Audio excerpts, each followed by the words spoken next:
اعوذ باللہ من الشیطان الرجیم بسم اللہ الرحمن الرحیم. عزیزان ایمان، آج مارچ 1969 کی 23 تاریخ ہے. برس کا آغاز سورہ بقرہ کی آیت 177 سے شروع ہوتا ہے. 2/177.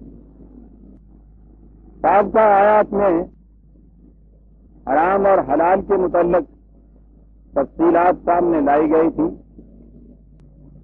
یہ چیزیں دنیا کے تمام مذاہب میں ہیں. تفصیل میں اختلاف ہو سکتا ہے، لیکن حرام اور حلال پروہیبیشن کی چیزیں، اس قسم کی جزیات، یہ تمام مذاہب میں ہیں. تو یہاں سے یہ نظر آیا کہ یہ بھی وہ مشترکہ اقدار ہیں جو مذہب میں اور دین میں پائی جاتی ہے. یہ ٹھیک ہے کہ دین میں بھی جزیات ہوتی ہیں، لیکن جو ہی یہ جزیات اور یہ فروعات سامنے آئیں، قرآن کریم نے اسی ایک سانس میں یہ بتا دیا کہ مذہب اور دین میں فرق کیا ہوتا ہے. مذہب میں یہ جزیات و تفاصیل یہ مقصود بالذات ہو جاتی ہیں. ریچولز، رسومات، مظاہر، جن جن شکلوں کے اندر کسی ایک اصول کو سامنے لایا جاتا ہے، یہ مقصود بالذات ہوتی ہیں. دین میں یہ ایک عظیم مقصد کے حصول کا ذریعہ ہوتی ہے. اگر وہ مقصد سامنے نہیں، اگر یہ اس کے حصول کا ذریعہ نہیں بن رہی، تو وہی کھڑے ہو جانا پڑتا ہے یہ سوچنے کے لیے کہ کہیں کوئی غلطی ہو رہی ہے. یہ جو کچھ ہم کر رہے ہیں یہ کچھ مکینیکلی ہو رہا ہے، اس کا نتیجہ مرتب نہیں ہو رہا. یہ ساری لکڑیاں اکٹھی کی ہوئی ہیں ہم نے، خشک لکڑیاں ہیں، سردی بھی بہت ہے، لکڑیوں کے گرد بیٹھے بھی ہیں الاؤ تاپنے کے لیے. سردی کم نہیں ہو رہی، گرمی نہیں پہنچ رہی. دیکھنا پڑتا ہے کہ کمی کیا ہے. کمی کیا ہے؟ ماچس نہیں ہے کہ سوزے اندرون باقی نہیں ہے، لکڑیاں جل نہیں رہی. لکڑیاں مقصود بھی ذات نہیں ہیں، لکڑیاں حرارت حاصل کرنے کا ذریعہ ہیں. مذہب صرف خشک لکڑیوں کو کھڑا کر دیتا ہے، کہتا ہے کہ اس کے گرد آ کے بیٹھ جایا کرو، تمہاری سردی کم ہو جائے گی. کہا جاتا ہے کہ بیٹھتے ہیں سردی نہیں ہٹتی، کہتا بیٹھتے رہو، یہاں نہیں ہٹتی تو وہاں جا کے ہٹے گی، جہنم سے جا کے تو ہٹے گی. دین وہیں کھڑا کر دیتا کہ اگر سردی کم نہیں ہو رہی ہے تو کہیں کوئی غلطی ہو رہی ہے. سوچو کہاں غلطی ہو رہی ہے. اس کا معیار نتیجہ ہوتا ہے، اس کا ٹیسٹ پریگمیٹک ہوتا ہے. وہ کر کے بتاتا ہے، نتیجہ نکالتا ہے. یہ نتیجہ اس کے دعوے کی صداقت کا ثبوت بن جاتا ہے. یہ ہے دین. جو ہی قرآن نے پیچھے سے یہ جزیات، فروعات یا وہ چیزیں کہ جو مذاہب کے اندر مشترک ہوتی ہیں، جسے میں نے کہا کہ حلال و حرام کی چیز، وہ تو کہیں بھی آپ کسی مذہب میں دیکھیے تو ضرور بات یہ کہیں گے کہ یہ نہیں ہم کھا سکتے. یہ چیزیں دینے کے بعد فوراً وہ کہتا ہے، اور یہ عظیم آیت ہے قرآن کریم کی جو دین کو مذہب سے الگ کر کے بتاتی ہے. جیسا کہ میں کہا کرتا ہوں، مذہب کے سٹیج پہ یہ کھڑا ہوتا ہے دین، اور مذہب کے خلاف چیلنج دیتا ہے، اور وہ کہتا یہ ہے کہ لیسل البر ان تولوا وجوہکم قبل المشرق والمغرب. کبھی اسی کو نہ نیکی سمجھ لینا، یہی کشاد کی راہ نہ اپنے ذہن میں تم نے سمجھ لینا کہ مشرق کی طرف منہ کر لیا یا مغرب کی طرف منہ کر لیا. آپ دیکھتے ہیں کہ کتنا بڑا چیلنج ہے. یہ یوں نظر آتا ہے کہ جیسے کوئی ایک ایتھیسٹ کہہ رہا ہے ایک بحریہ یہ کہہ رہا ہے کہ کیا تم نے یہ رکھا ہے، یہ کیا آپ نمازیں پڑھتے رہتے ہو کے ساتھ یوں طرف قبلہ شریف کی اور یوں کھڑے ہو، یہ یعنی بظاہر یوں نظر آ رہا ہے. کتنی بڑی چیز ہے یہ، کتنا بڑا اعلان ہے مذہب کی اسٹیج پہ جو کھڑا ہو کے کہہ رہا ہے سامنے مذہب سے کہ لیس البر ان تولوا وجوہکم قبل المشرق والمغرب. مذہب میں سارا زور اس پہ دیا جاتا ہے رخ کس سمت کو ہے. یہ جزیات جو ہیں یہ اپنے اپنے جو ارکان جنہیں ہم کہتے ہیں وہ صحیح اندازے کے مطابق طے ہو رہے ہیں یا نہیں. ہاتھ کہاں بندھا ہے، کہاں تک اٹھ رہا ہے، پاؤں کے درمیان فاصلہ کتنا ہے، رکوع میں زاویہ کیا بنتا ہے، سجدے میں وہ پانچوں چیزیں زمین پہ ٹکتی ہیں یا نہیں. پھر اس سے ذرا اور آگے بڑھ جائیے، الفاظ صحیح مخرج سے نکل رہے ہیں یا نہیں. یہ ساری چیزیں ایک لفظ کے معنی نہیں سمجھے جاتے، مخرج سے صحیح نکلنے چاہیے. ٹھیک ہے تلفظ کا صحیح ہونا ضروری ہے زبان کے لیے، لیکن یہ ساری چیزیں تو اس لیے تھی کہ الفاظ کے کچھ معنی ہوتے ہیں، الفاظ تو پیکر ہوتے ہیں معانی کے. اگر اس کے اندر یہی چیز نہیں ہے، صدف ہے بغیر گوہر کے، بادام ہے بغیر گری دے. نہایت ضروری ہے اس چھلکے کا ہونا، اندر وہ پرزرو رہتی ہے چیز، لیکن نہایت محکم مستحکم چھلکا، گری ہے نہیں اندر. یوں ہی یہ چیز سامنے آئی حلال و حرام کی، میں کہتا ہوں یہ کہتے ہیں صاحب قرآن کی ترتیب محرم نہیں ہے، تو ہی نواح ہے راز کا. ترتیب تو ایسی سمجھ میں آتی ہے کہ اس ترتیب سے وجد میں آتا ہے صاحب. کتاب لکھی ہے اس خدا نے، منتشر اشعار نہیں لکھے. غزل نہیں ہے کہ جس کا ایک شعر تو وصال کی لذتیں دیتا ہے، دوسرا فراق کے نوحے گا رہا ہے. یہاں سے وہاں تک ایک تسلسل اس کے اندر ہے. اور یہاں دیکھیے کہ نگاہ ادھر جاتی تھی کہ یہ وہی چیزیں ہیں جو مذاہب میں پائی جاتی ہیں، یہ نہ کھاؤ، یہ کھاؤ، یہ اس طرح سے کھاؤ. یہ کچھ یہاں تک ہم پہنچنے کے فوری بعد اگلی چیز آتی ہے لیس البر ان تولوا وجوہکم قبل المشرق والمغرب. کہیں اس فریب میں مبتلا نہ ہو جانا کہ مقصود بالذات یہ جزیات ہیں، یہ رسوم ہیں، یہ ارکان ہیں. مقصود بالذات وہ اصل مدعا، مقصد، منزل، نتیجہ ہے جس تک پہنچانے کا یہ ذریعہ ہے. ٹکٹ نہایت ضروری ہے سفر کرنے والے کے لیے. ٹکٹ خرید کے گھر میں بیٹھ جائے، جیب میں اسے ڈال رہے، مکے نہیں پہنچ سکتے. یہ فرق کر دکھا دینا ذرائع اور مقصود میں، یہ ہے قرآن کا اعجاز. لیس البر ان تولوا وجوہکم قبل المشرق والمغرب. کشاد کی راہ یہ نہیں ہے. پھر بر کا لفظ جیسا میں نے کہا ہے آپ سے، دیکھیے کہ ہمارے ہاں تو ایک ہی لفظ ہے نیکی جسے ہم کہتے ہیں، اور پھر وہ نیکی کا مفہوم آپ کو معلوم ہے. پہلی نیکی تو وہ ہے جو ماں بچے کو جس سے ڈرایا کرتی، آئی نیکی، او آیا پاگ، ذرا اونچے اٹھتے ہیں تو اینی اللہ دی نیکی ہے کوئی، اور نیکی دیکھ دو کتنے کتنے تری جاتی ہے.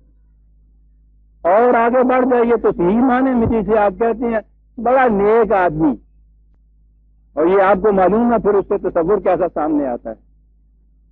نیکی تو عربی کا لفظ بھی نہیں، بر ہے، وسطیں، کشاد، اور زندگی کی وسط ہی تو اصل شے ہے.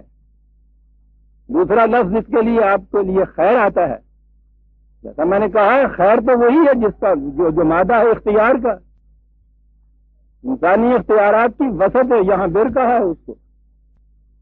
زندگی کی کشاد کی راہ یہ نہیں ہے کہ تم ان رسومات کے الجھاؤ میں الجھ جاؤ. اگر صرف انہی میں الجھے رہو زندگی تو سمٹ جاتی ہے عزیزان ایمان ان کے اندر.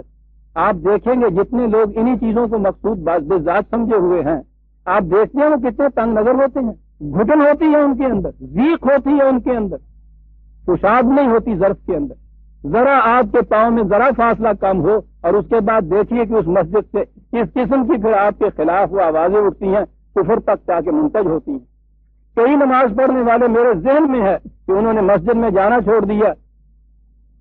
ایک عزیز ترین دوست کے سامنے تھے، مسجد میں وہ کھڑے، نماز پڑھنے کے لیے گئے، نماز میں کھڑے ہو گئے. جو ساتھ کھڑا تھا اس نے نیت توڑی، جھٹ سے نیچے بیٹھا. وہ پتلون ٹخنے سے ذرا نیچے سی، وہ جلدی سے اس کو یوں لپیٹ کے اس پتلون کی بنائی نیکر، اور اس کے بعد پھر اللہ اکبر کا کھڑا ہو گیا. اپنے ذہن میں سمجھتا ہوگا پتہ نہیں کتنا تیر ماریا جناب. تیر وہ تھا کہ اس کے بعد وہ ہمارے دوست مسجد میں نہیں گئے. وہ بر کہتا ہے. آپ دیکھیے کہ تنگ نظری کتنی پیدا ہوتی ہے جب آپ ان چیزوں کو الجھ کے انہیں کو مقصود بالذات بنا لیتے ہیں. ساری لڑائیاں آپ کی اس پہ ہو رہی ہیں کہ ہاتھ کہاں باندھنا چاہیے کہاں چھوڑنا چاہیے. صرف فٹول ہو رہے ہیں, مسجدوں پہ تالے پڑ رہے ہیں, پولیس میں رپورٹیں ہو رہی ہیں. کس بات کے اوپر صاحب؟ اس مسجد میں یہ آ گیا جس نے اللہ اکبر کے بعد کانوں تک رکوع میں جانے سے پہلے کانوں تک ہاتھ نہیں اٹھائے صاحب. نفرت, انتقام, تنگ نظری, تیر چشمی, یہ ساری چیزیں پیدا ہو جاتی ہیں. اس سے آپ نے دیکھا قرآن نے بر کا لفظ یہاں کیوں استعمال کیا ہے؟ زندگی کی وسعتیں, نگاہ میں کشادگیاں, وہ مذہب کی جزیات کی تنگ نائے میں گھر کے یہ چیزیں پیدا نہیں ہو سکتی. آزادی میں بہرے بے قرار زندگی.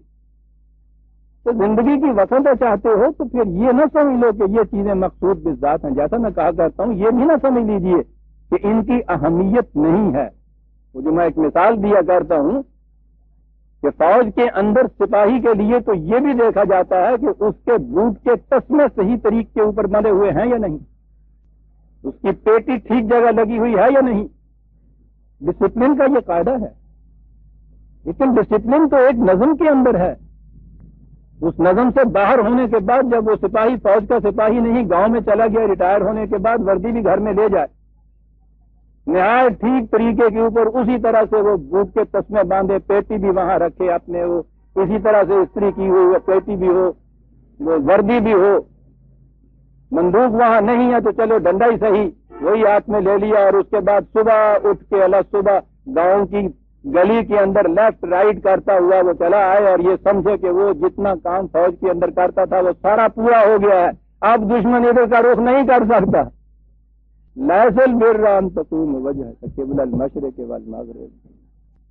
اہمیت تو اتنی ابھی وہ چیز آئے گی کہ جہاں کہیں تم ہو اپنا رخ کعبے کی طرف کرو. یہ بھی ایک طرف حکم ہے. یعنی مانا عجیب کتاب ہے یہ کہ کہیں اس نظم و ضبط و ڈسپلن کی اہمیت کم نہ ہو جائے.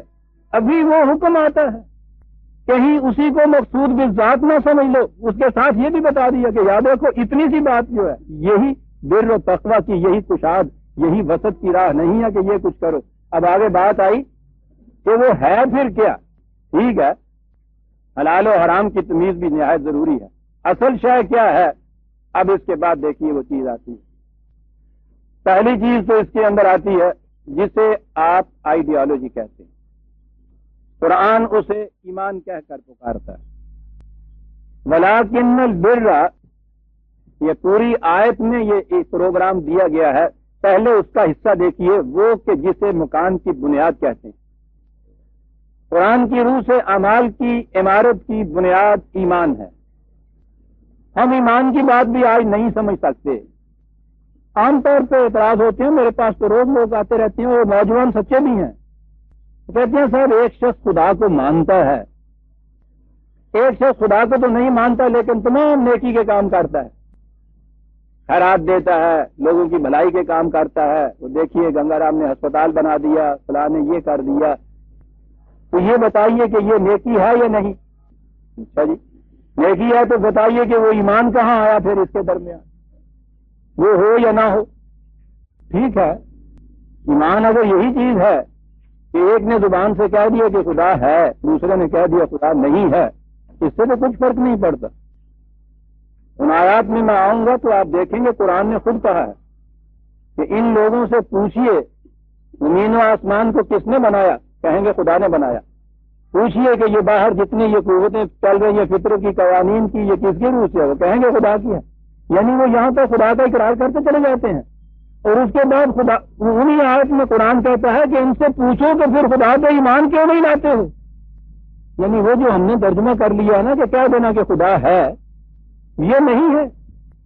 ایمان کچھ اس سے آگے چیز ہے, اور وہ ہے اصل و بنیاد. واقعی اس کے بغیر اوپر اٹھی ہوئی عمارت سے ہی چلتی نہیں ہے, اعمال ہمارے صالح نہیں ہوتے ہیں. یہ کیا چیز ہے؟ کوئی سائنٹسٹ اپنی لیبارٹری میں کسی فارمولے پہ عمل نہیں کر سکتا, کوئی نتیجہ نہیں مرتب کر سکتا. جب تک وہ سائنس کے بیسک اٹل اصولوں کی صداقت پر ایمان نہ رکھے. یہ ہے ایمان کے معنی. فارمولے پہ جو یقین ہے اس کا، وہ اسے لے جاتا ہے اس محکم مشقت کی طرف. کتنے دن کیوں نہ لگ جائیں اس کے لیے، وہ چلا جا رہا ہے. کہہ رہے ہیں دوسرے کے صاحب صبح سے شام تک تم لگے ہوئے ہو، اس میں تو کچھ نکلتا نہیں. وہ کہتا ہے کہ کہیں غلطی ہوئی ہے اس میں. یہ ہوگا، ہو کر رہے گا. میں کہیں غلطی کر رہا ہوں. بھئی کیسے کہہ رہے ہو کہ تم میں غلطی کر رہا ہوں؟ کہتے ہیں کہ یہ جو فارمولہ میرے پاس ہے اس کی صداقت پر مجھے یقین ہے. یہ فیتھ نہیں ہے، یہ کنوکشن ہے. اور یہی ایک یقین ہے جو اس کو لیے چلا جائے. بحر بے کنار سمندر، ہم میں سے جنہوں نے سمندر کو ساحل پہ دیکھا ہے، ہم تصور نہیں کر سکتے کہ اور آگے جا کے ساحل کہیں نظر ہی نہیں آتا. کوئی کنارہ سمندر کا نظر نہیں آتا. میلوں تک نگاہ دوڑائیے، ادھر دائیں بائیں آگے پیچھے کوئی کنارہ نہیں ہوتا. بالکل سمندر. اس میں چلا جا رہا ہے جہاز، اور آپ دیکھتے ہیں کہ جہاز ٹھیک سیدھا اس راستے پہ چل کے اپنی منزل مقصود پہ پہنچ جاتا ہے. کیا چیز ہوتی ہے؟ ایک کمپس، وہ جسے قطب نما کہتے ہیں. ایک آلہ اس کیپٹن کے سامنے ہوتا ہے لٹکا ہوا. وہ وہاں اپنی کیبن میں بیٹھا ہوا اس پہ نگاہ کیے ہوئے وہاں سے ڈائریکشن دیتا چلا جاتا ہے، ذرا دائیں کو ذرا بائیں کو، اور وہ یہ کرتا چلا جاتا ہے. اور وہ جہاز سیدھا ٹھیک منزل مقصود پہ پہنچ جاتا ہے. اس چیز پہ، اس اتنے سے آلے کی صحت پہ یقین ہے اس کا کہ یہ مجھے صحیح رہنمائی دے رہا ہے. وہ تو پھر بھی دور کی بات ہے کہ ہمارے ہاں جو ہوائی جہاز اڑتا ہے، اوپر جانے کے بعد اس کے سامنے نہ لندن ہوتا ہے، نہ نیو یارک ہوتا ہے، نہ پیچھے لاہور ہوتا ہے. ایک جیسے فضائی ہوتا ہے، بے کنار فضا، جس میں سوال ہی نہیں ہے کہیں کسی باؤنڈری کا، کسی نشان کا. آپ دیکھتے ہیں کہ وہ کس طرح سے یہاں سے اڑتا ہے، ٹھیک وقت پر ٹھیک راستوں سے صحیح اپنی منزل پہ پہنچتا. کیا چیز ہے؟ اس کے پاس بھی ایک آلہ ہوتا ہے. یہی اگر اسے اس آلے کی صحت کا یقین نہ رہے تو پھر آپ دیکھتے ہیں کہ اس کے بعد نہ انجن ضمانت نہ انجینئرنگ، ختم ہو جاتا ہے قصہ. یہ جو اپنے سامنے کے آلے کی صحت پر یقین ہے، اسے ایمان کہتے ہیں. کہ یہ صحیح رہنمائی مجھے دے گا منزل مقصود تک پہنچنے کے لیے، اسے ایمان کہتے ہیں. یہ آئیڈیالوجی ہوتی ہے. اس کی بنیاد یہ ہے کہ یہ جو ہدایت رہنمائی گائیڈنس مجھے مل رہی ہے، یہ مرغ باب الماس کی گائیڈنس نہیں ہے کہ ابھی میں نے دیکھا تو اس نے رخ ادھر کیا ہوا تھا، 2 منٹ کے بعد دیکھتا ہوں تو ادھر رخ ہے. کیا ہوا؟ ہوا کے ساتھ اس کا رخ بدل رہا ہے. مجھے یہ جو گائیڈنس مل رہی ہے یہ مرغ باب نما نہیں ہے، ہوا کے ساتھ نہیں بدلے گا. یہ کبھی دھوکہ نہیں کرے گا. لا انفصام لہا فقد استمسک بالعروۃ الوثقی لا انفصام لہا. ایمان وہ محکم رسی ہے کہ جس نے اسے تھام لیا، یہ کبھی دھوکہ نہیں دے گی، کبھی ٹوٹے گی نہیں. یہ وہ کمپاس ہے اس کے سامنے کہ جو کبھی اس کو دھوکہ نہیں دے گی. اسے کہتے ہیں ایمان عزیزان ایمان، جسے آپ فطرت کے قوانین پر ایمان کہتے ہیں، جو بنیاد ہے تمام سائنٹیفک ڈسکوریز کی آپ کے ہاں. وہ کیا ہے کہ یہ قوانین جو ہیں اٹل ہیں، غیر متبدل ہیں، کبھی دھوکہ نہیں دیں گے.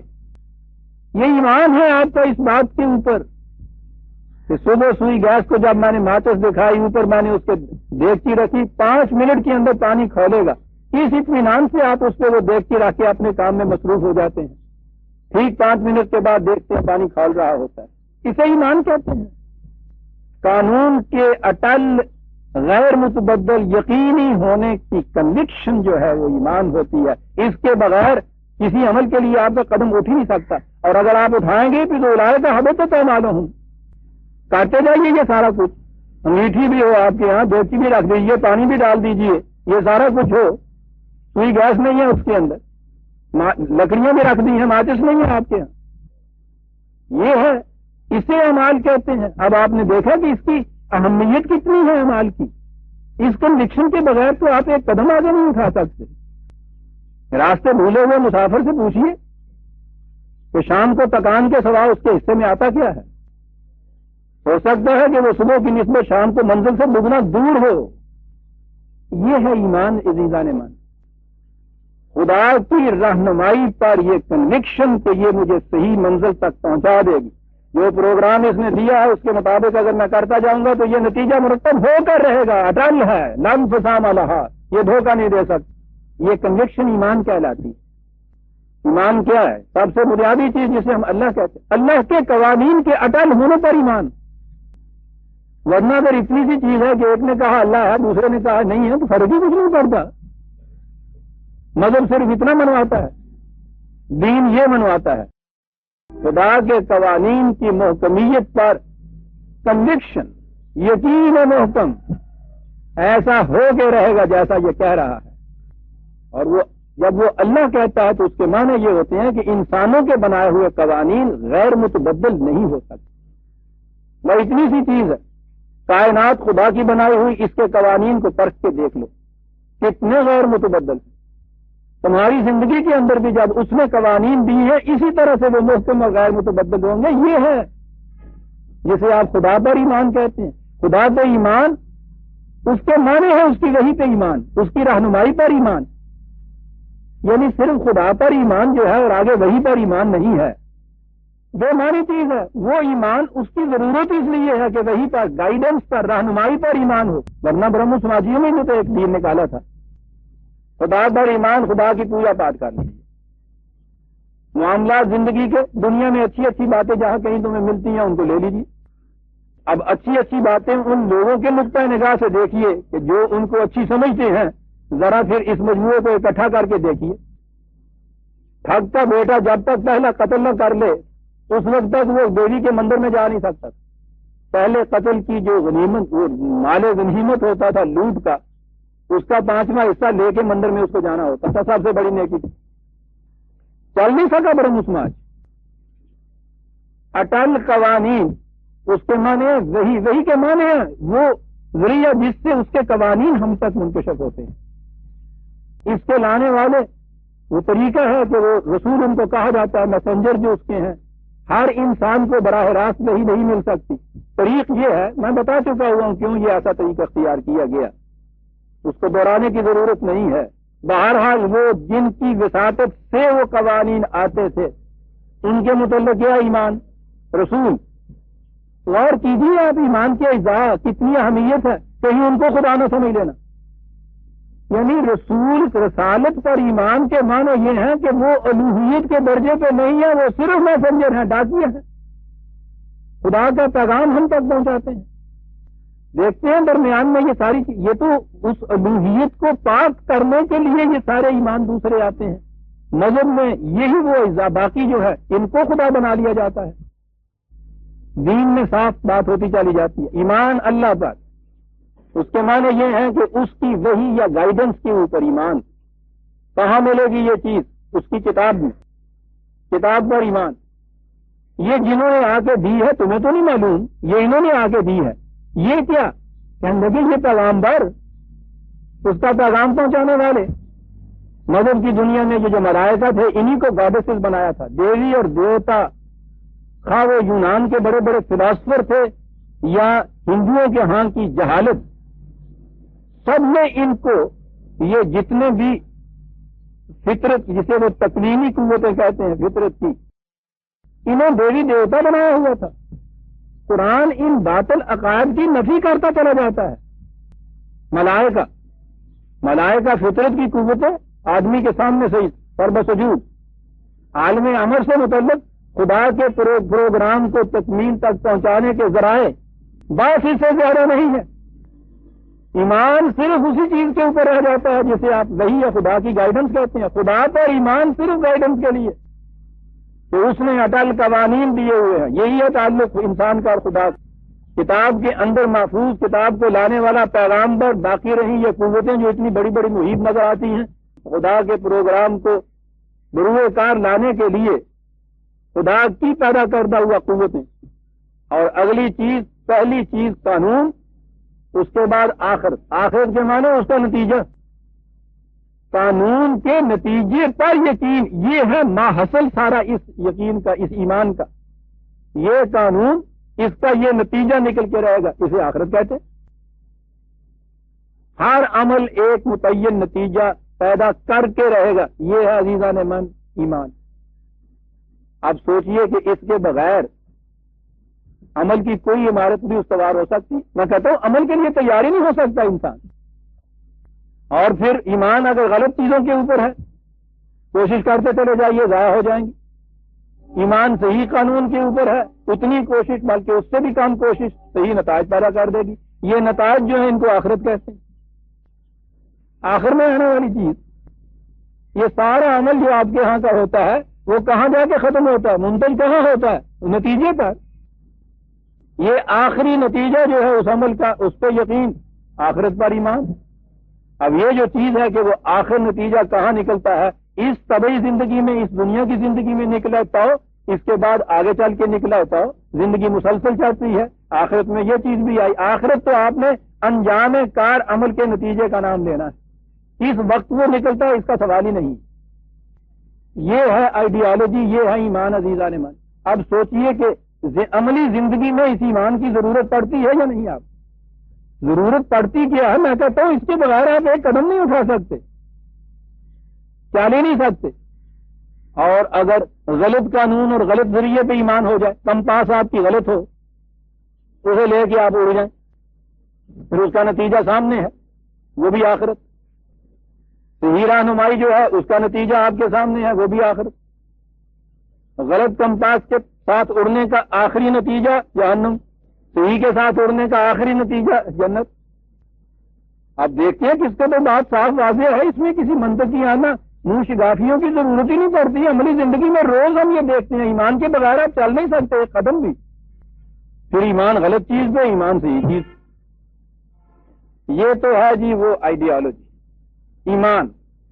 لیس البر ان تولوا وجوہکم قبل المشرق والمغرب ولکن البر من آمن باللہ والیوم الآخر والملائکۃ والکتاب والنبیین۔ وہی پانچوں اجزاء آ گئے جو میں نے ابھی گنائے تھے، قرآن میں یہی پانچ ہیں۔ ان میں سے کسی ایک کا انکار کفر ہے۔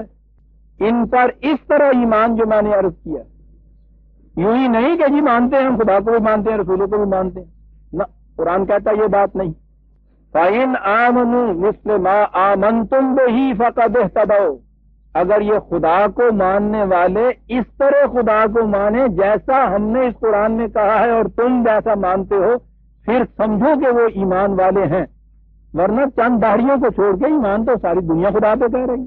سارا مغرب اپنے آپ کو بلیورز ان گاڈ کہتا ہے، اور اسی لیے آپ کو اکٹھا کرتا ہے نا اپنے حریف کے مقابلے میں اس پردے کے اندر، آؤ بلیورز ان گاڈ۔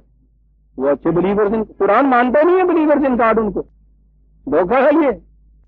ان کو میں نے کہا تو فوراً چٹکی لیے ایک چیز نے کہ کیا وہ ہمیں مانتا ہے؟ یہ جن کے اعمال کے یہ نتائج ہی نہیں نکل رہے ہیں، ان کو وہ بلیور کیسے تسلیم کر دے گا بھائی؟ یہ ایمان ہے۔ تو یہ تو ہوگی بنیاد۔ اس کے بعد آگے کیا چیز؟ ہمارے ہاں تو ایمان تو اتنا ہی ہوتا ہے، وہ جس کی شہادت اگلے دنوں ملی تھی، کسی نے پوچھا تھا کہ صاحب آپ کے مسلمان ہونے کا ثبوت کیا؟ انہوں نے کہا کہ میں نے شادیاں کی تھی 2۔ مطلب ان کے کہنے کا یہ تھا کہ بہرحال اس وقت تو میں نے کلمہ پڑھا تھا نا۔ تو ہمارے ہاں کا ایمان تو ہے وہ کلمہ، اور وہ بھی اس ماڈرن ایج سے پہلے کی بات ہے۔ اس دور میں تو آپ دیکھتے ہیں اب اس نکاح کے اندر کلمہ بھی نہیں پڑھاتے۔ بہرحال آخری مرحلے میں جا کے جب وہ کلمہ کسی کام نہیں آتا، مرتے وقت پڑھاتے ہیں ضرور۔ تو ایمان تو ہمارے ہاں رہ گیا یہ۔ اس کے اوپر آگے ارکان اسلام، ارکان پلرز کو کہتے ہیں، ستون کھڑے ہوئے۔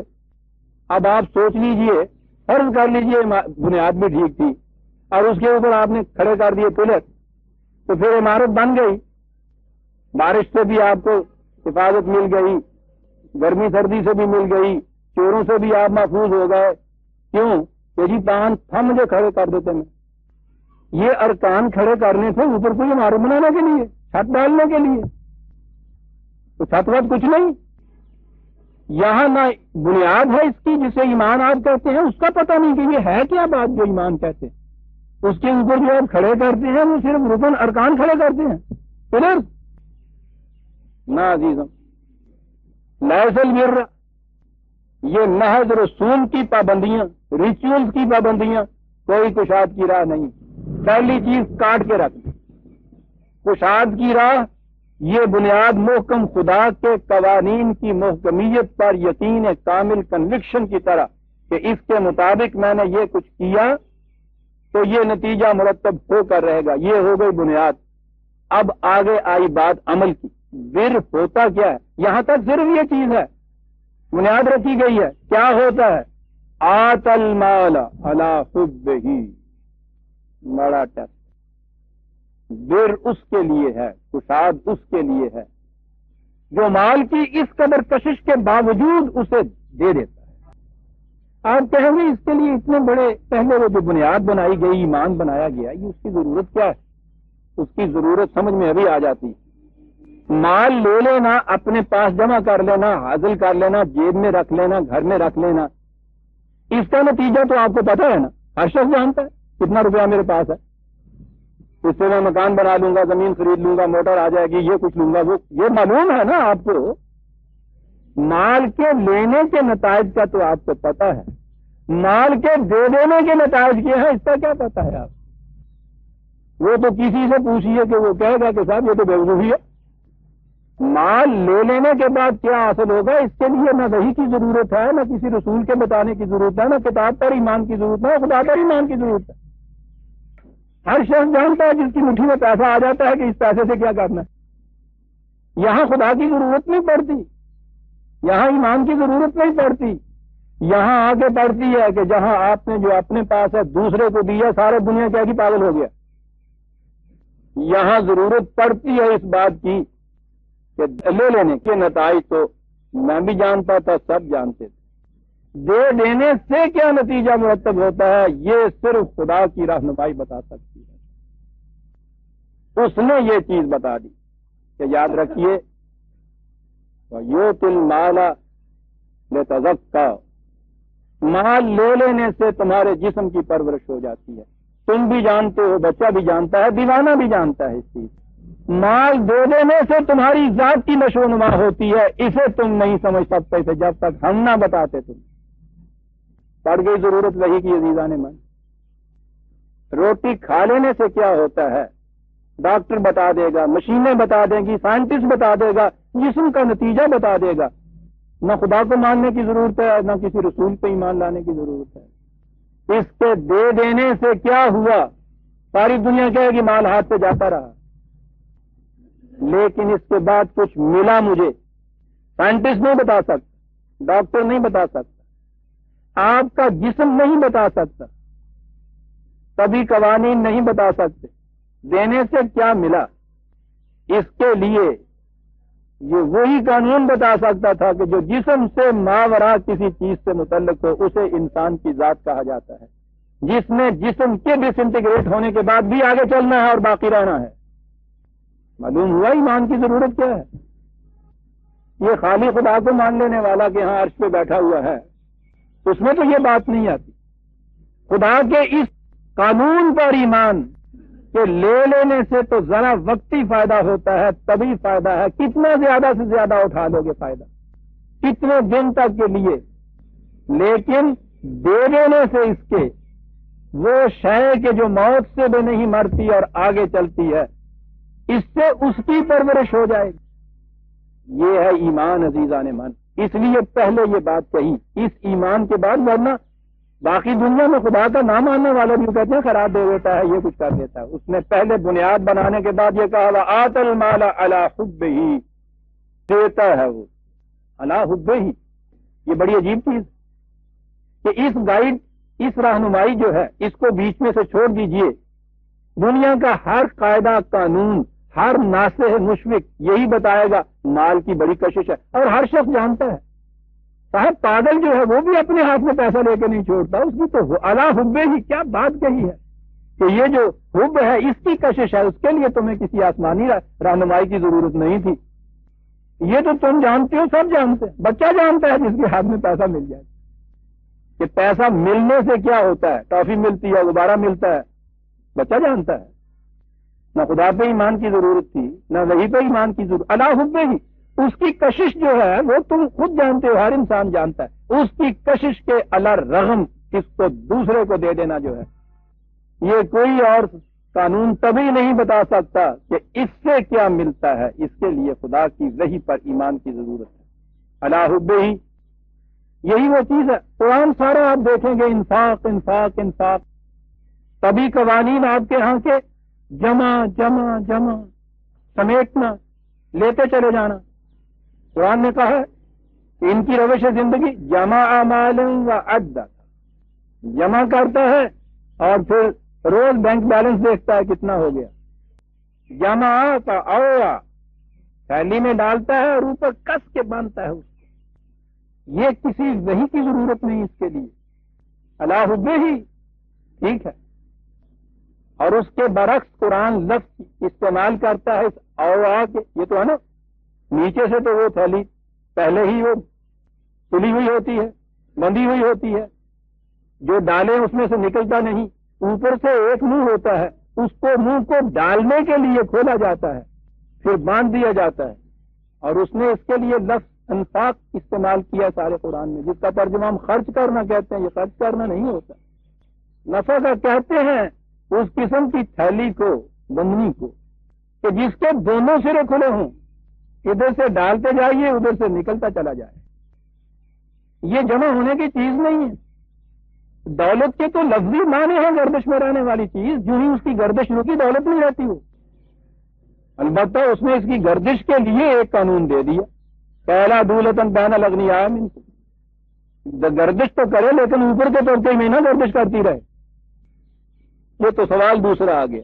انفاق کا لفظ ہے جس کے معنی ہے دونوں سرے جس بانسری کے کھلے ہوئے۔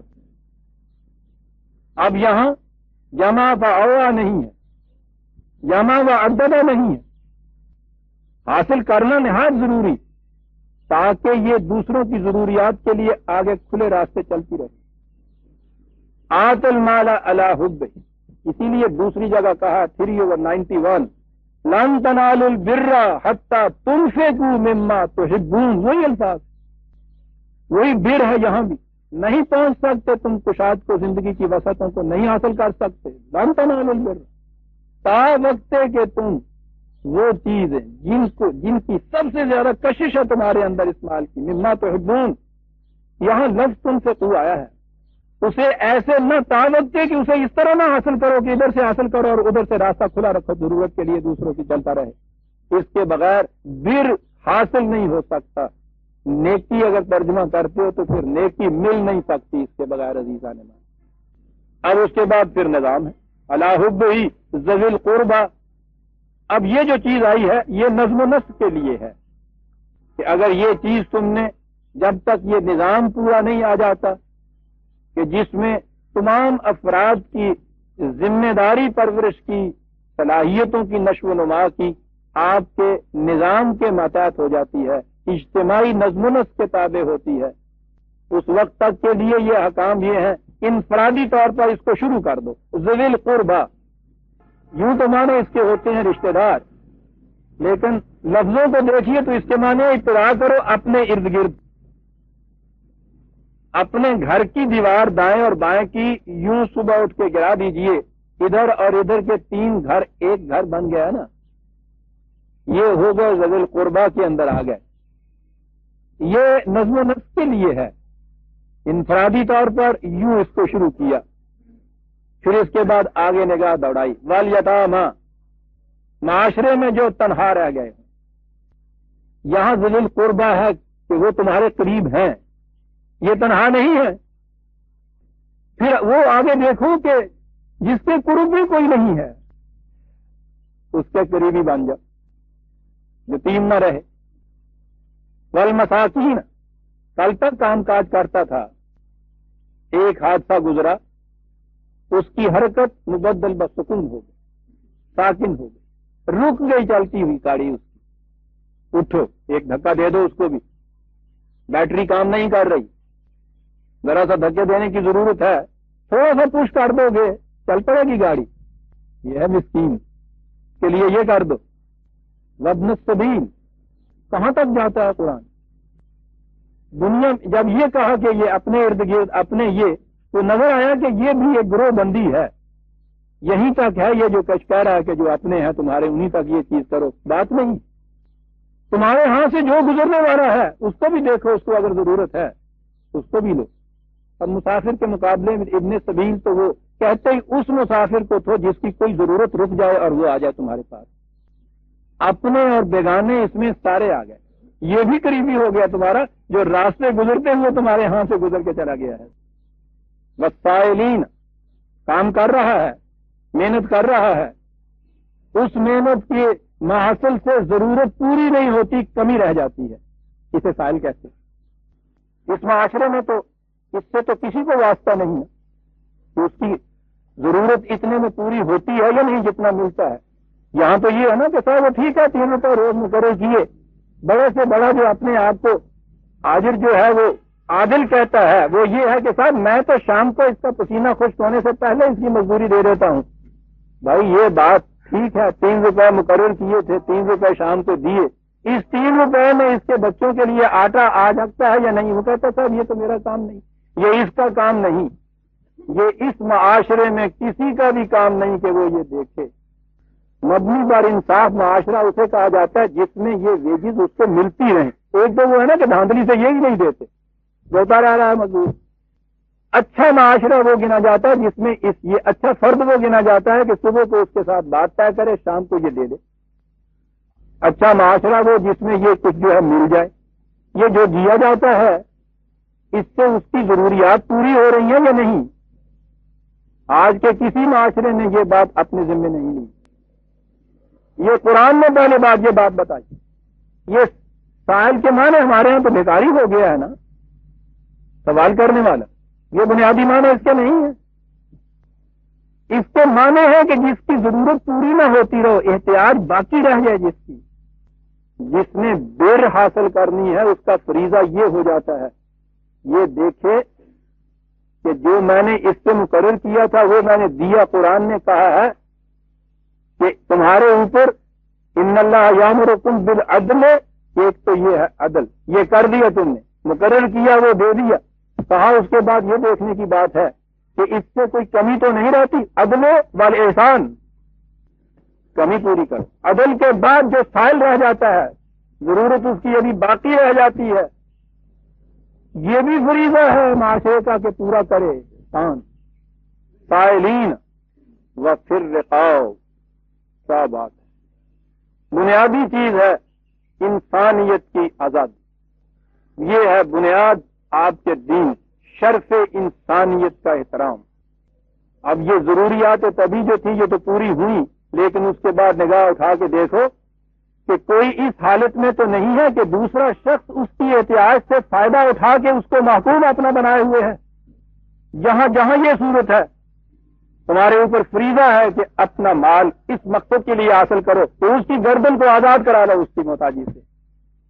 یہ تھی وہ چیز جس کے لیے بحثیں ہو رہی ہیں کہ صاحب اسلام کی جنگیں مدافعت کے لیے تھی یا اگریشن کے لیے تھی، ڈیفینسو تھی یا آفینسو تھی، سوال ہی نہیں ہے. وہ تو نبی اکرم صلی اللہ علیہ وسلم کا مکتوب گرامی کا ایک فکرہ اس بات ساری واضح کر دیتا ہے. ایران کے کسرا کو جو لکھا اس میں کہا یہ کہ تمہارے ہاں کے کاشتکاروں کے اوپر تمہارے ذمہ دار اتنے ظلم کر رہے ہیں اور کوئی وہاں نہیں ہے کہ ان کو ان کے مظالم سے چھڑا دے. میں تمہیں وارن کرنا چاہتا ہوں، اگر ان ذمہ داروں نے اب اس ظلم و تشدد سے ہاتھ نہ روکا ان کے جرائم کا بار تمہاری گردن کے اوپر ہوگا اور اس کے لیے ہمیں آنا پڑے گا. اب آپ فیصلہ کر لیجئے کہ یہ ڈیفینسو ہے یا آفینسو ہے. قرآن کہتا ہے مدینے میں جب سیٹلڈ ہو گئی چیز، کوئی مخالف نہ رہا، اس وقت ان سے کہہ رہا ہے کہ بڑے اطمینان سے تم بیٹھ گئے کہ ہاں صاحب ٹھیک ہے ہم محفوظ ہو گئے، اب کوئی ڈر نہیں. کیا تم ان کمزوروں کی چیخ پکار کو نہیں سن رہے جو کہہ رہے ہیں کہ اے خدا ہمیں اس بستی سے ظالموں کے ہاتھوں سے نجات دے، بھیج کوئی اپنی طرف سے ہمارا والی، بھیج کوئی اپنی طرف سے ہمارا حمایتی. ان سے وہ کہہ رہا ہے سن نہیں رہے ہیں، وہ ہمیں پکار رہے ہیں خدا کو. یہاں سے بات یہ بھی آج واضح ہو گئی ویسے اس کے لیے کیا مشکل تھا؟ وہ ایک ذرا سا جھنجھنا ہی دینا ہے نا، ایک زلزلے کا جھٹکا نہ انجن میں مارن نہیں، وہ پورا مکے کا مکہ گرم ہو جاتا۔ لیکن نہیں، خدا کہتا ہے تم سن نہیں رہے، وہ ہمیں پکار رہے ہیں، اٹھتے کیوں نہیں ہو؟ اس واسطے کہ یہ اللہ کے سپاہی ہیں۔ جب کوئی مظلوم کسی مملکت کو پکارتا ہے، وہ مملکت کا ہیڈ آف دی اسٹیٹ نہیں پہنچا کہتا وہ ہے کہ تو فوج کو پوچھا کرتا ہے کہ اٹھتے کیوں نہیں، اسے بھیجا کرتا ہے۔ وہ مومن خدا کا سپاہی ہوتا ہے، جو خدا کو پکارتا ہے مدد کے لیے، خدا کے سپاہی کا فریضہ ہو جاتا ہے کہ اس کی مدد کے لیے پہنچے۔ یہ جب جہاد کی بات آئے گی تو عرض کروں گا کہ یہ بات کیا ہوتی ہے۔ تو جو ہمارے یہاں یہ ہے کہ یہ پہنچنے کے بعد بھی وہ خدا ہی کیا کرتا ہے، کہیں آندھی چلا دیتا ہے، کہیں وہ مٹھی مارتے ہیں صاحب اس پہ وہ اندھے ہو جاتے ہیں، کہیں ان کو غرق کر دیتے ہیں۔ خدا یہ کہہ رہا ہے کہ سنتے نہیں ہو، وہ مجھے پکار رہے ہیں، بیٹھے کیوں ہوئے؟ یہ تو بنی اسرائیل والے کہا کرتے ہیں کہ فواد انتا اور ربوں کا پاس، وہ کہا کرتے ہیں کہ تمہیں پکارتے ہیں تم جاؤ، واجہ تین مار دینے جان اسی دئیے کھان پین میں پاک پڑی کون بناؤں جمع لے اڑتے کیوں نہیں ہے تو کیوں نہیں جانا؟ کیا بات ہے، دیکھتے ہیں ایک ایک فکرے میں باتیں کس طرح سے صاف کرتا چلا جاتا ہے۔ وہ ہمیں پکارتے ہیں، سنتے نہیں، اٹھتے کیوں نہیں ہے؟ وفر رقاب کتنی جامع چیز ہے یہ، کسی کی گردن کا کسی کے پنجے میں ہونا، یہ یہی نہیں ہے کہ سچ مچ کی رسی بنی ہوئی ہوتی ہے، اس کے لیے تو سینکڑوں چیزیں ہیں بے بنانے میں۔ اور سوچئے تو صحیح، دیکھیے ذرا تصور میں لا کے کس کس نوعیت کی رسیاں ہوتی ہیں جس میں گردنیں بندھی ہوئی ہوتی ہیں، وہ گردنیں بھی جو بظاہر بڑی اٹھی ہوئی نظر آتی ہیں، پتہ نہیں کس قسم کی غیر مری امپرسیپٹیبل رسیاں ہوتی ہیں جن میں بندھی ہوئی ہوتی ہیں۔ قرآن کی روح سے مومن کا مقصد یہ ہے کہ انسان کی گردن میں کسی نوعیت کی بھی کہیں کسی دوسرے کی رسی پڑی ہوئی ہے، اس رسی کو اتارے وہاں۔ وفر رقاب یہ تو ایک آئٹم ہے اس کی، بر اقام الصلاۃ، اس کے لیے ضروری ہے ایک ایسے معاشرے کا قیام کہ جس میں افراد خود بخود قوانین خداوندی کا اتباع کرتے ہوئے اس کے پیچھے پیچھے چلتے چلے جائیں۔ اب وہ اپنے معاشرے سے آگے بڑھتا ہے، وآت الزکوٰۃ، نو انسانی کو نشو و نما باہم پہنچانے کا انتظام کرے۔ دیکھیے یہ بر کن کے حصے میں آ رہی، بنیادی طور پہ یہ دو چیزیں کہ وَالْمُوفُونَ بِعَهْدِهِمْ إِذَا عَاهَدُوا۔ دیکھیے عزیزان من، یہاں بڑی بنیادی اصولی چیزیں بیان ہو رہی ہیں۔ ان اصولی چیزوں میں یہ ایک چیز ہے کہ جب وہ کسی سے عہد کرتے ہیں تو عہد پورا کرتے ہیں۔ اس عہد کے اندر یہ انفرادی وعدے جو ہم کرتے ہیں وہ بھی آتے ہیں، اجتماعی ٹریٹیز جو ہوتی ہیں وہ بھی آتی ہیں، اور اصل میں تو اس میں ہر وہ چیز آتی ہے جو کسی سے آپ کہیں اور دوسرا آپ کو اعتماد کر لے۔ یہ وعدہ اور ٹریٹی یا عہد ہوتا کیا ہے؟ اس وقت تو یہ بات لفظی ہوتی ہے کہ ہاں بھائی میں تمہارے لیے یہ کر دوں گا، یہ کہا ہے نا آپ نے۔ ان الفاظ کے نیچے بات کیا ہوتی ہے؟ اس کو اس کا اعتماد اور بھروسہ ہو جاتا ہے کہ بھائی یہ میرا کام تو ہو گیا، اس نے اپنے ذمہ لے لیا۔ یہ ہے جو اعتماد آپ کے پاس ہو جاتا ہے، ٹرسٹ ہوتا ہے اس کا۔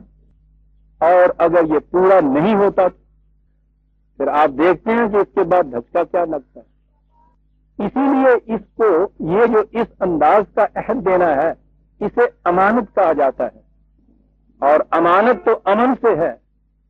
جسے آپ یہ عہد دیتے ہیں وہ اس اپنی مشکل کے معاملے میں امن میں ہو جاتا ہے، اور اس کے مقابلے میں جو چیز ہے امانت کو توڑنے میں اس کے لیے خیانت کا لفظ ہے۔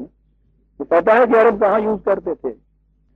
اب تو ہمارے ہاں وہ کنویں نہیں ہوتے یہاں، اگلی نسل نے تو نہ کہ وہ خوہ ان دسیے پانی کی ہوں ہے یہ پتہ نہیں لگا، ان کا میں لج کی ہوں ہے کیا ترجمہ کرے گا۔ وہ کنواں جس پہ وہ چرخی ہوتی تھی، اس میں پھر وہ رسی ہوتی تھی، پھر وہ نیچے ایک ڈول ہوتا تھا۔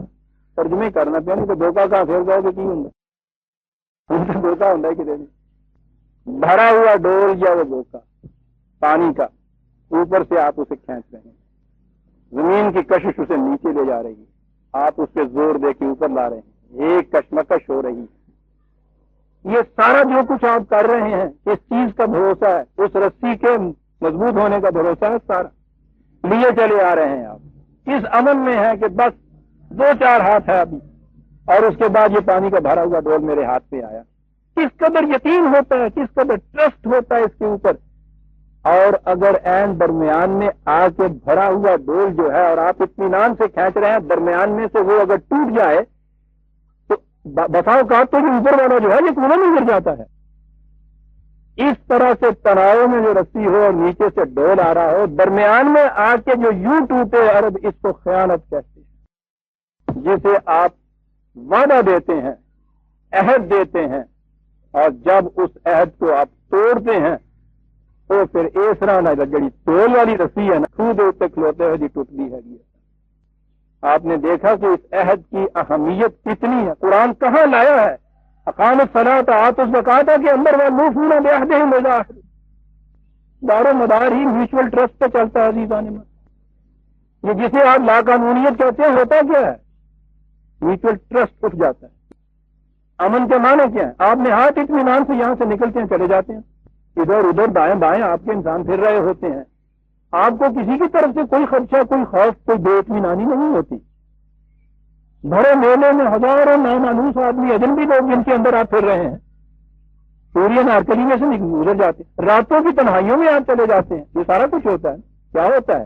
آپ کو اعتماد ہے، ٹرسٹ ہے ایک دوسرے کے اوپر۔ اور اس کے بعد جب آپ کہتے ہیں کہ بھائی نہیں اب نہیں باہر نکل سکتے، یہ کیا بات ہوگی؟ وہی انسان ہیں جن کے اندر روز آپ پھر رہے تھے، اب ان پہ سے بھروسہ آپ کا اٹھ گیا کہ پتہ نہیں کون کس وقت خنجر گھونپ دے۔ انسانی زندگی اجتماعی زندگی ہے، یہ سوشل اینیمل ہے، اس میں مل جل کے رہنا ہے۔ مل جل کے تو رہ ہی سکتے ہیں آپ اعتماد اور بھروسے کی بنا پر۔ جو ہی آپ کا بھروسہ اٹھا، اعتماد اٹھا، ٹرسٹ ایک دوسرے سے اٹھا، باہر تو ایک طرف برادران عزیز، گھر کے اندر آدمی نہیں آپ رات کو سوچ سکتا اگر میاں بیوی کے اندر اعتماد اور بھروسہ باقی نہ رہے۔ یہ ہے موصون عہد۔ عہد کے معنی صرف وہ معاہدات اور ٹریٹیز ہی نہیں ہے، وہ بھی اس میں آتی ہیں جیسا میں نے کہا ہے، لیکن یہ تو قدم قدم کے اوپر باہمی اعتماد اور بھروسے اور ٹرسٹ اور کانفیڈنس کی چیز ہے، بڑی چیز ہے یہ ہے دیر کی راہیں۔ بات میں یہ کہہ رہا تھا، سوچ دیکھ رہے ہیں نیکیاں، اگر ترجمہ نیکی کرنا ہے، ان کی نیکیاں ہیں۔ مال کو اس کی محبت کے باوجود دوسروں کی ضروریات کے لیے کھلا رکھنے والا، اس میں اپنے اور بیگانے کی کوئی تمیز نہیں کرنی۔ پھر اس کے بعد وہ قریبی ہو، تنہا رہ گیا ہو، کاروبار چلتا ہوا رک گیا ہو، ضرورت پوری نہ ہوتی ہو، اور کسی قسم کی دوسری کے غلامی کے اندر، یہ جو چیز اس کے لیے اقام الصلاۃ انفرادی چیز نہیں۔ انفرادی طور پہ تو اس وقت میں نے عرض کیا جائے گا جب تک یہ نظام نہیں پورا ہوتا۔ کہا کہ یہ چیز انفرادی خیرات تک نہ رکھنا اپنے ذہن میں، تو یہ چیز فردن فردن کرتے رہے، معاملہ پورا ہوگا۔ اصل مقصد تو ہے اقام الصلاۃ و آتوا الزکوٰۃ، اس ایسے معاشرے کا قیام کہ جس میں ان قوانین کا اتباع خود بخود ہوتا چلا جائے، اور مقصد اس کا ہو نو انسانی کو سمانت نشو و نما دیتے چلے جانا۔ اس کے لیے ضروری چیز ہے باہمی اعتماد کا ہونا، ٹرسٹ کا ہونا۔ اس لیے والموفون بعہدہم اذا عاہدوا، یہ ہو گیا نظام، یہاں ہو گیا۔ اب اس نظام کا ٹکراؤ ضروری ہے۔ مفاد پرست گروہ، خواہ وہ اس ملک کے اندر ہو یا ملک کے باہر ہو، ان کے ساتھ تو ٹکراؤ ہوگا۔ اس ٹکراؤ کے زمانے میں اب یہ دیکھیے، تقیہ جو فقیران کا مذہب نہیں، ابلہ مسجد کا بھی مذہب نہیں، یہ مجاہدین کا دین ہے۔ یہاں اس ٹکراؤ میں جو صورت پیدا ہونی ہے، اسی کے ساتھ یہ کہا والصابرین فی الباساء والضراء وحین الباس۔ ہلکے پیمانے کے اوپر کوئی حادثہ آتا ہے، کوئی واقعہ گزرتا ہے، کوئی مصیبت آتی ہے، کوئی مشکل پیش آتی ہے، قحط پڑتا ہے، سیلاب آتا ہے، اس میں ہمت ہار کے بھاگ نہیں اٹھتے۔ والصابرین، تو پھر وہ تو میں نے کہا ہے نا کہ اگر آپ اپنے یہاں اس کو لیں گے اردو یا پنجابی میں صبر، اس کے تو معنی ہوں گے ہاتھ پہ ہاتھ رکھ کے وہ بیٹھ جانے والا بھی، سوائے صبر کا چارہ ہی کوئی نہیں ہے، یعنی چارہ چنگا ہے۔ بے چارگی کا نام یہ رکھ کے اور اس کے بعد کہنا اس کے سوائے کوئی چارہ نہیں ہے، گویا یہ بھی ایک چارہ ہے جی نہیں۔ اس کے معنی ہے استقامت سے، استقلال سے، ہمت سے برداشت کرنے والا ذرا دو ہمتی یا بزدلی اس کے اندر نہ آئے، جم کے کھڑے ہو جانے والا، اسے کہتے ہیں صابر۔ معاشرے کے اندر کوئی اس قسم کا ہنگامی حادثہ ہو یا باہر سے اس چیز کو توڑنے کے لیے کسی قسم کی کوئی چیز ایسی آئے، جنگ ہو جائے کسی کے ساتھ، ان معاملات میں ہمت سے، استقلال سے جم کے کھڑے ہو جانے والے۔ آگے عجیب چیز آئی، یہ پوچھتے نا تم کہ مومن کون ہوتا ہے، یہ پوچھتے تھے تم کہ پھر اس کے ایمان کی صداقت کا ثبوت کیا ہوتا ہے، یہی سوالات تھے نا تمہارے دل میں۔ ہم نے بتا دیا کہ یہ محض رسومات کو ادا کر لینے والا، محض زبان سے چند کلمات کہہ دینے والا، نہ یہ مومن ہے، نہ وہ عمل ہے، نہ وہ بر ہے، نہ یہ تقوی ہے، وہ چیزیں یہ ہیں جو کہیں ہیں۔ یہ سارا کچھ کہنے کے بعد کہا اولئک الذین صدقوا، یہ ہیں جو اپنے دعوی ایمان کو سچ کر کے دکھاتے ہیں۔ دیکھا آپ نے، نتائج دلیل بن گئے دعوے کی صداقت کا۔ یہ چیزیں اگر نہیں ہیں تو ایمان کا فائدہ کچھ نہیں ہے اگر وہ عمل کے اندر اس کا اظہار نہیں ہوتا۔ ہزار فارمولے آپ کو یاد ہو، ڈاکٹر کو لاکھوں نسخے اخبار ہوں، کسی مریض کو نہ دے، مریض اس کو برت کے نہ دیکھے، اس کا نتیجہ نہ نکلے، تو فائدہ کیا ہے اس کا؟ وہ تو فقیہ شہر قارو ہے، لغت ہے حجازی کا، وہ ہے قارو سے۔ اولئک الذین صدقوا، سوال تمہارے یہاں پیدا ہوتا تھا، سب سے بڑی چیز یہی ہے نا، متقی کون ہوتا ہے؟ وَأُولَئِكَ هُمُ الْمُتَّقُونَ، یہ ہیں جو قوانین خداوندی کی نگہداشت کرنے کے دعوے دار تھے۔ یہ کچھ کر کے دکھاؤ۔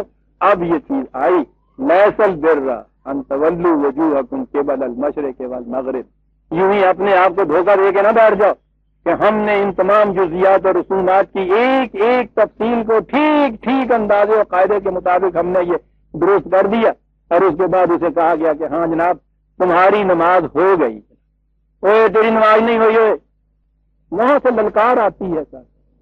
اچھا جی، تو کم کے کھلو جانا ہے جی، وہ کیوں نہیں ہوئی آگی؟ میں دیکھیا جی تیرے انگوٹھے جو سن وہ کنا کی لائن نہیں انہیں چھویا ہے، تھلوں ہی آؤں آ گیا۔ ٹھیک ہے جی، پھر مڑ کے پاس پھر انہیں آؤں کر گل ہوئی نا، یا منظور ہو گئی، تو پہلے کی نہیں سی ہوا جڑا ہوں ہو گیا، یہی تو کہتا ہو گئی منظور نہیں۔ عزیزان نے پہلے نہیں ہوئی تھی تو اس کے معنی یہ تھے کہ وہ نتیجہ نہیں نکلا جو اس نماز سے نکلنا چاہیے تھا۔ تمہیں بتانا پڑے گا کیا نہیں ہوا، کیوں نہیں میری نماز قبول ہوئی، تمہیں کیسے پتا چل گیا؟ مجھے سمجھاؤ کیسے نہیں ہوئی۔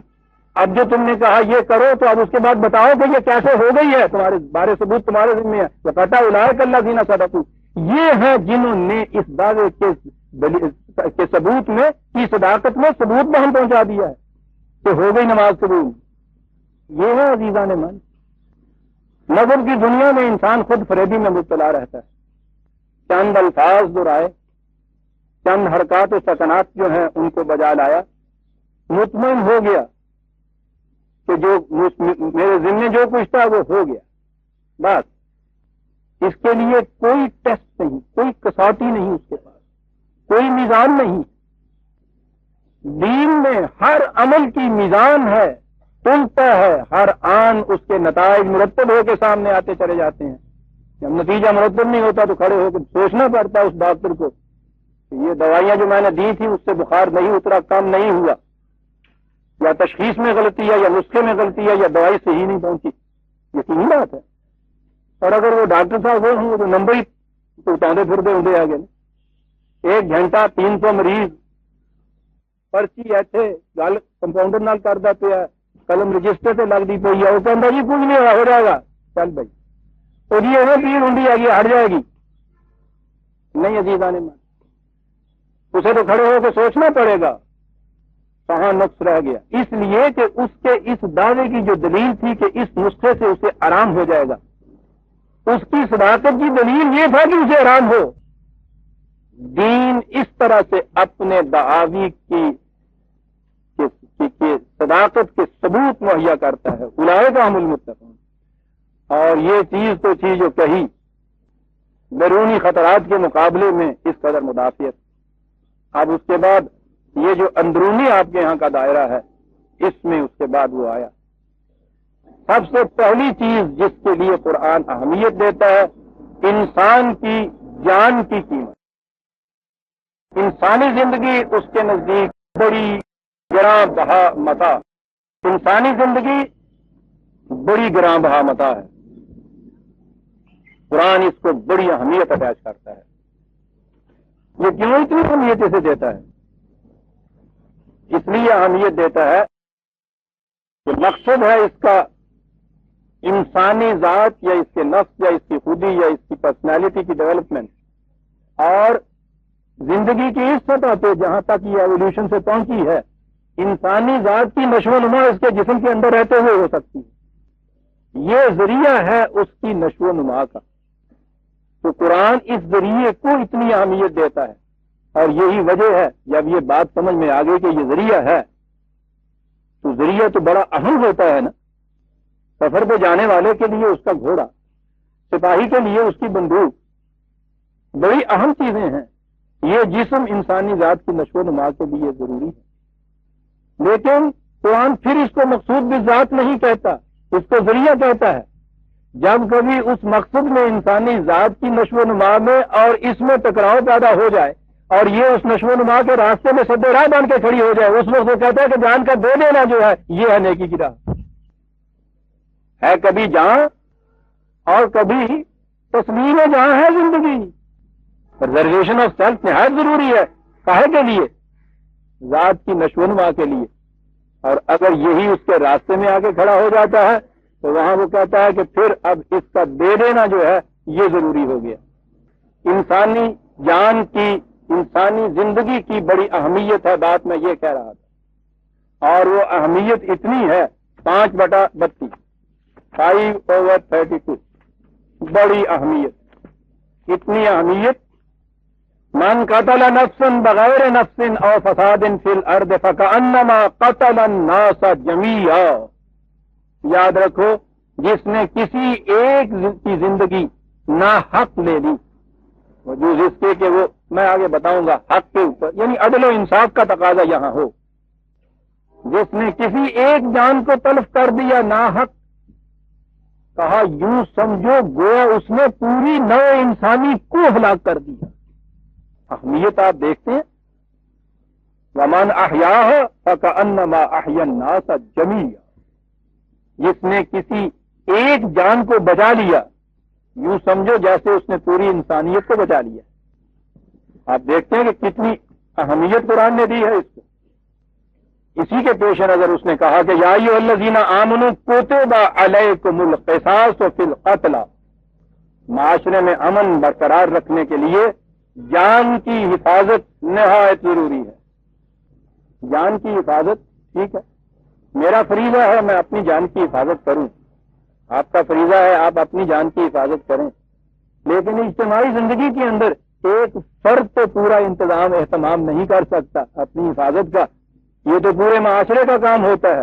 اس لیے اس نے یہ کہا کہ یاد رکھو، اگر کہیں اس قسم کی لاقانونیت آ جائے یا کوئی شخص قانون کو اپنے ہاتھ میں لے کے کسی دوسرے کی جان لے لیتا ہے، زندگی تلف کرتا ہے، یہ ہے قرآن عزیزان من، یہاں اس مقتول یا مقتول کے وارثوں کے متعلق نہیں ہے، تو جاؤ اس کا انتقام لیتے پھرو، تم اپنی حفاظت آپ کرو، عزیز کریے، یہ بات نہیں۔ یا ایھا الذین آمنوا کتب علیکم القصاص، اے ایمان والی جماعت کے معاشرے، یہ معاشرے کا فریضہ ہے کہ جہاں کہیں کوئی واردات اس قسم کی ہو کہ کسی کی جان ناحق تلف ہو گئی ہے، معاشرے کا فریضہ ہے یہ۔ اب یہاں لفظ قصاص آیا، عام طور پہ اس کا ترجمہ کیا کرتے ہیں اس کا جان لے لینا، اس کو سزا دے دینا۔ اس کے معنی ہوتے ہیں ملزم کا یا مجرم کا اس طرح سے پیچھا کرنا کہ اس کو آخر میں جا کے پکڑ لیا جائے۔ قصہ کے معنی ہوتا ہے کسی کے پیچھے پیچھے چلنا، تمہیں کہنے تو جا کس ہوتے کر جائیں گا تم۔ ہر مجرم کے متعلق معاشرہ اٹھ کے یہ کہے گا کہ تم اب کہاں جا سکتے، کہیں نہیں جا سکتے تم۔ قصاص اسے کہتے ہیں برادران نے، یہ جو اب بھی ہمارے ہاں یہ منٹ گنگی لال پور کے ضلع میں تو وہ کھوجی ہوں آ گئے نا، خوراک قدم والے، وہ عربوں کے زمانے کا قصاص ہوتا تھا۔ معاشرے پورے کی ذمہ داری ہے یہ کہ وہ کھرا نپے پہلا ملزم پکڑے وہاں جا کے اس کو پھر یہاں جس بیچارے کا کوئی مر جاتا ہے وہ مرنے والے جو وہ تو مر گیا، یہ جو زندہ ہوتے ہیں ان پہ زندگی حرام ہو جاتی ہے بعد میں، اس مرنے والے کی کمی کی وجہ سے ہی صرف نہیں، یہ جو قانون کا تقاضا ہے کہ یہ جو اس کے بعد وہ قاتل ہیں یا اس کے ساتھ اور حمایتی ہیں ان کو گرفتار کرانا، ان کو عدالت میں لے جانا، ان سے پھر وہ سزا دلوانا، یہ سارا کچھ یہ جو اس کے بعد رہ جاتے ہیں ان کے لیے وہ بال جان ہو جاتا ہے۔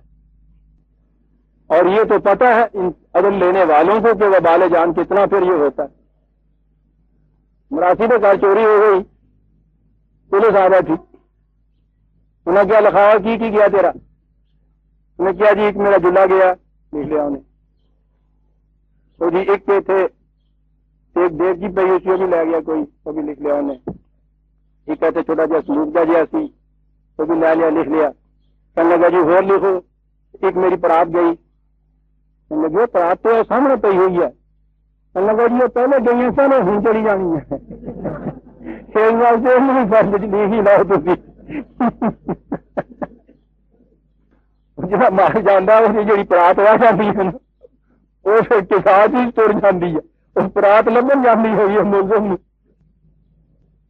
قرآن عزیز نے مان یا الذین آمنوا کتب علیکم القصاص، اور یہ اس کی ذمہ داری نہیں ہے، یہ اسی کا فریضہ نہیں ہے جس کا کیا ہے، سوال نہیں ہے، تمہارا معاشرے کا یہ فریضہ تھا کہ تم ہر فرد معاشرہ کی جان اور مال کی حفاظت کرتے، اگر ایک فرد کی جان گئی ہے تو اس میں تم اپنے فریضے کی ادائیگی میں تم سے کوتاہی ہوئی ہے، تمہارا فرض ہے کہ اٹھ کے اس کوتاہی کو پورا کرو۔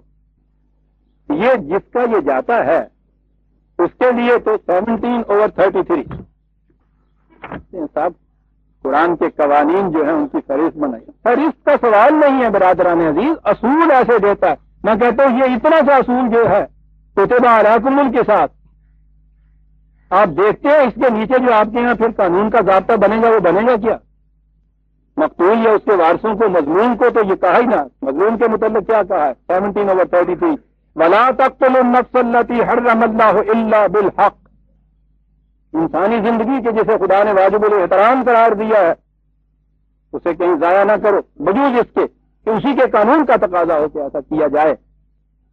وَمَنْ قُتِلَ مَظْلُومًا، جو ظلم سے مارا گیا، دیکھیے پہلے بالحق کہا گیا، ہر مارے جانے والے کے متعلق نہیں ہے، قاتل کو سزائے موت ملتی ہے تو وہ اس کا قتل جو ہے بالحق ہے۔ من قتل مظلوما فقد جعلنا لولیہ سلطانا، تو اس کا جو وارث رہ گیا ہے وہ یہ نہ کہے سمجھے کہ میرے ہاں کا تو ایک فرد تھا وہ چلا گیا اور میں تو لاوارث رہ گیا، میری کون سنے گا؟ کہا ہم نے اس کے لیے تقویت کا موجب اس معاشرے کو بنایا ہے، یہ اس مظلوم کے وارثوں کا جو وہ اب تنہا رہ گئے ہیں، ہم نے تمہیں اس کے لیے سلطان کیا بات کیا گیا قرآن، اتھارٹی، پاور، بظاہر تو وہ ایسا ہے نا کہ جس کی بیچارے کے پاس اب وہ لاوارث رہ گیا ہے، پاور کوئی نہیں رہی، باں کوئی نہیں رہی ہیں، اور ٹوٹ گئی ہیں، وہ کہنے لگا ڈرنا، یہ سارا معاشرہ جو ہے اس لیے ہم نے اس معاشرے کو قائم رکھا ہے کہ وہ تیرا حمایتی بنے۔ انہ کان منصورا، لوگ سمجھتے تھے کہ ان کا کوئی ہے نہیں، انہیں معلوم ہونا چاہیے کہ ہم ہیں اس کے، اس کو نصرت اور حمایت اور تائید اور قوت ہماری طرف سے پہنچے گی۔ یا ایھا الذین آمنوا کتب علیکم القصاص فی القتل، اور اس کے بعد ایک عدم کی مساوات کا ایک اصول بیان کیا ہے، اگلے لفظ الحر بالحر والعبد بالعبد والانثى بالانثى، اب اس کا ترجمہ تو یہ ہے اور یہی مفہوم غلط لیا جاتا ہے، آزاد کے بدلے میں آزاد، غلام کے بدلے میں غلام، عورت کے بدلے میں عورت۔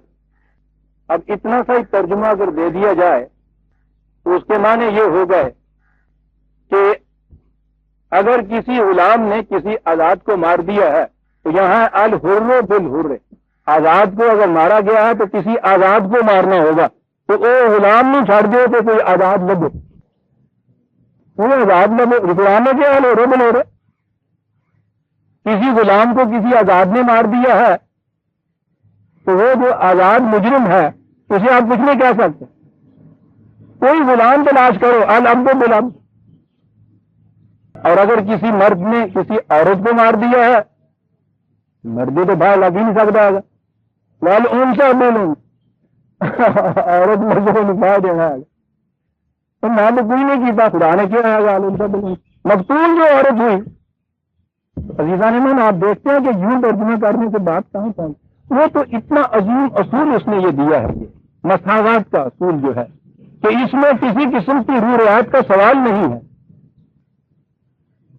تو وہ جو گاؤں کا بڑا چودھری ہے، وہ روز جس کی جی چاہے ڈاکہ ڈلوائے، جس کو جی چاہے قتل کروا دے، اس کے بعد اگر کہیں آئے بھی اپنے نوکروں کے 2 بندے گاں کرتے دے، کوئی گل نہیں، روز ہوتا ہے یہ سوال. وہ یہ ہے بات کہ یہ بات نہ کوئی ہو جائے تمہارے ہاں معاشرے کے اندر کہ یوں رعایت ہونی شروع ہو جائے، یا جو بیچارے معاشرے کے اندر اس قسم کے کوئی غلام، کوئی کاشتکار مزارع آپ کے، کوئی ملازم آپ کے، ان کو رکھا ہی آپ نے اس لیے ہے کہ جو کچھ آپ کرواتے رہیں اندر انہوں نے بلاتے رہو. روز یہ ہوتا ہے ہمارے یہاں. یہ ہے وہ چیز جو یہاں اصولاً بیان کی ہے، کوئی رعایت نہیں ہے. چودھری بھی اگر آزاد جو ہے حر جس کو کہا ہے، وہ تو بہت بڑی چیز ان کے یہاں ہوتی تھی. قاتل اگر وہ ہے تو وہی ہے جس کو سزا ملے گی. یہ نہیں کہ اس کے بدلے میں تم اس کے نوکروں کو پکڑ لو یا وہ بھی اپنے مظاہروں کو بھیج دو. یہ سوال نہیں ہے. کسی کے بدلے میں کوئی دوسرا نہیں پکڑا جائے گا. لا تزر وازرۃ وزرۃ اخری، کوئی بوجھ اٹھانے والا کسی دوسرے کا بوجھ نہیں اٹھائے گا. عدل کا یہ تقاضا ہے، یہ کیا جائے گا. یا آگے فمن عفی لہ من اخیہ شیء فاتباع بالمعروف واداء الیہ باحسان. ترجمہ اس کا یہ ہے کہ جس کو اس کا بھائی یعنی مقتول کے وارثوں میں سے کوئی جس کو کچھ معاف کر دے تو وہ ٹھیک ہے، وہ اس کے ادا کرے اور اس کی کمی کو پورا کرے. قرآن کے اتنے ٹکڑے سے ہمارے ہاں ایک ایسا غلط قانون بن گیا ہوا ہے جسے دیت یا خون بہا کا قانون کہتے ہیں شریعت میں. وہ یہ ہے کہ قتل کسی قسم کا ہو، وہ جو مقتول کے وارث ہوتے ہیں ان کو اجازت ہے کہ وہ اس قاتل سے کچھ خون بہا لے کر اس کو معاف کر دیں. آپ دیکھیے کہ یہ چیز معاشرے میں کتنے بڑے فتنے کا موجب بن جاتی ہے اور بنتی ہے. بھائی بھائی کا دشمن، وہ اپنے کسی ایک سے کہلوا کے اس کو کرا دیتا ہے قتل. اب اس قتل مقتول جو ہے اس کا وارث یہ بھائی، اب اس بھائی کو اجازت دے دی جاتی ہے کہ وہ اس قاتل سے کچھ لے کے اس کو معاف کر دے. 100 روپیے میں سودا کر لیا، پلیوں 100 روپیہ دے کے اپنے کو لے لیا، یہ معاف ہو گیا. تو جنہوں قتل کروانا سی غلط بات ہے.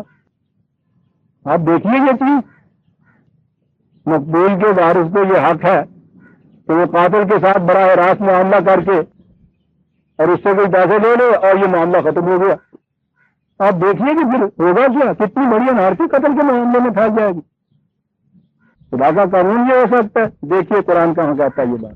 اور یہی چیز ہے جس کو نظر انداز کیا ہے ہمارے قانون بنانے والوں نے. وہ رہا ہے دیت جسے کہتے ہیں، کہاں ہے 4/92 وما كان لمؤمن ان يقتل مؤمنا الا خطأ. اس نے کہا ہے کہ قتل کی 2 قسمیں ہیں، جرم کی 2 قسمیں ہیں. ایک یہ ہے قتل عمد، ارادتاً کسی کو قتل کرنا. ایک یہ ہے قتل خطا، قتل کرنے کا ارادہ نہیں ہے، وہ کسی طرح سے خطا کے طور پر غلطی سے سہون ایسی بات ہو گئی ہے جس سے اگلا قتل ہو گیا. یوں ہی اتفاقاً بندوق چل گئی، یہ قتل خطا ہے. قرآن میں دونوں قسم کے قتل کے اندر خود یہ ومن یقتل مؤمنا متعمدا، اگلی آیت یہ دیکھیے متعمدا اور وہاں خطان ہے.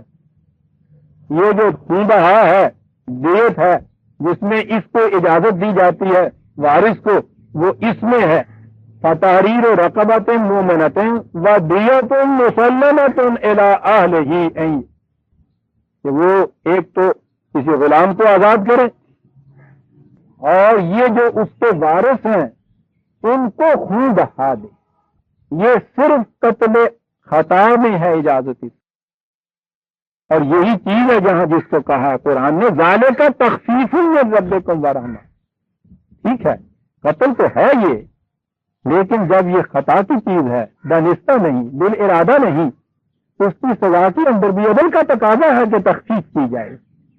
کیا بات ہے اس تخفیف، یہ صرف اس میں ہے، یاد رکھیے. اور وہ جو قتل عمد ہے بالارادہ ہے، اس میں مقتول کے وارثوں کو اس کی اجازت نہیں ہے کہ وہ خود اس کو فیصلہ کر کے خون بہا یا دیت لے لیں، بالکل نہیں. وہ اسٹیٹ ورسز ہے، کراؤن کا کیس ہے، معاشرے کا مجرم ہے، وہ مملکت کا مجرم ہے، وہ اس میں خون بہا اور دیت کی کوئی اجازت نہیں ہے قرآن کی روح. وہاں موت کی سزا موت ہے.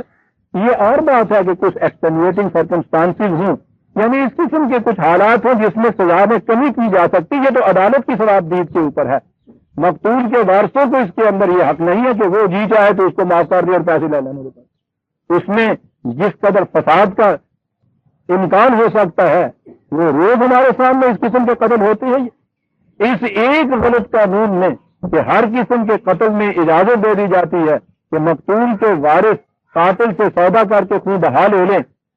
یہاں تو یہ چیزیں پتہ نہیں چلتی، گاؤں کی زندگی میں یہ چیزیں معلوم ہوتی ہیں کہ کیا کرایا جاتا ہے جائیداد کی ورثہ کے لیے. ایک ہی اس کا مالک ہوتا ہے، اس کے مرنے کے بعد وہ ادھر یہاں آ رہی ہوتی ہے، تیسرے دن قتل کرا دیا جاتا ہے. مقتول سے یہی اس کا وارث ہوتا ہے، اس سے وہ سودا کرتا. تو یاد رکھیے یہ دو چیزیں جو ہیں، قتل بالعمد کی سزا موت ہے. اسی کو کہا ہے قتل بالحق. قانون کے عدل کے تقاضے کے مطابق کسی کی جان لے لینا. اور یہ جو ہے دیت جس میں یہ کہا ہے کہ یہ جو مقتول کا وارث ہے یہ اس میں سے کچھ چھوڑ سکتا ہے. یہاں دیکھیے اس چیز کو یہ نظر انداز کیا، فمن عفی لہ من اخیہ شیء، وہ جرم قتل معاف نہیں کر سکتا. شے کا تو لفظ یہ بات ہے کہ کوئی چیز ایسی ہے جو یوں دی جاتی ہے کہ جس میں سے کچھ وہ معاف کر سکتا ہے. عدالت نے بھی یہ کہہ دیا کہ اچھا اس کی دیت جو ہے 1000 روپیہ بنتی ہے، تو کہتا ہے کہ جی میں آدھا چھوڑتا ہوں. لیکن یہ صرف قتل خطا میں ہے عزیزان من.